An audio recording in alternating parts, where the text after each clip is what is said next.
பாஜக எப்படி ஜெயிச்சது என்பதை பல வல்லுநர்கள் எழுதினார்கள். அதற்கு காரணம் 18 ஆண்டுகளாக அவங்க ஆட்சி பண்ணுறாங்க, யாரும் அவர்களை பார்த்து நீ ஒரு தப்பு பண்ணேன்னு சொன்னது கிடையாது அப்படின்னு.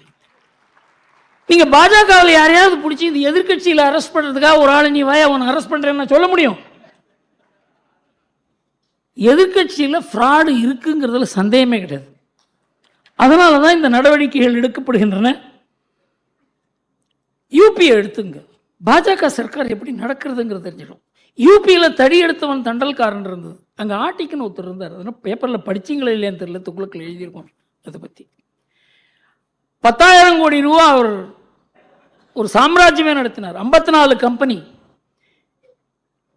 இந்திரா காந்தியினுடைய குடும்பத்தினுடைய சொத்தை அவர் பிடிங்கினார். காங்கிரஸ் ஒன்றுமே செய்ய முடியல.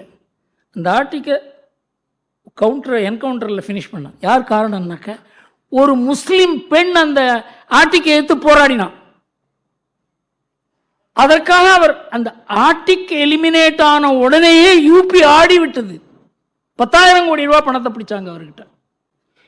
இதுவரைக்கும் யூபியில் என்ன ஒரு உறுதியான ஒரு கட்சி ஆட்சி செய்யும் பொழுது என்னென்ன மாதிரி அதுக்கு விளைவுகள் இருக்குன்றத நம்ம பார்க்கணும். நல்ல விளைவுகள்.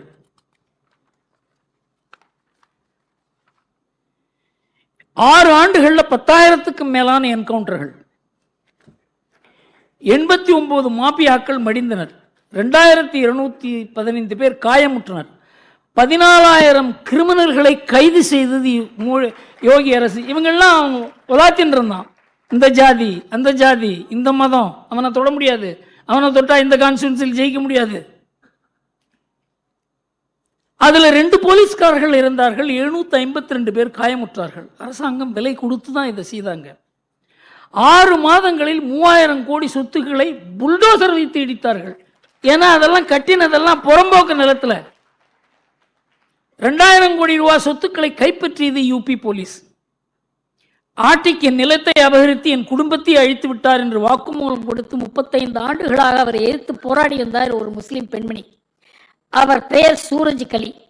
அவருடைய சகோதரர் படுகொலை செய்யப்பட்டார், மகன் சுடப்பட்டார். உனக்காக தான் நடக்கும்னு சொன்னாங்க. யோகி கிட்ட போனா இதுதான் என் நிலைமை, ஆர்டிக் ஃபினிஷ்ட். இதுதான் உறுதியான ஒரு அரசாங்கம் செய்யக்கூடிய செயல். லஞ்சம்ங்கிறது அந்த ஊரில், அதாவது லஞ்சம் தாண்டவமாடிய ஒரு உத்தரப்பிரதேசத்தில் இன்னைக்கு லஞ்சம் இல்லை என்று கூறுகிறார்கள்.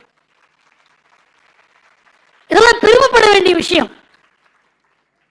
அலகாபாத் நகரே 40 ஆண்டுகள் அந்த ஆர்டிக்கை கண்டு நடுங்கியது. போலீஸ்காரங்களை அவரை கேட்டுன்னு தான் கமிஷனர் போட முடியும். இதெல்லாம் பேப்பரில் வந்த விஷயங்கள்.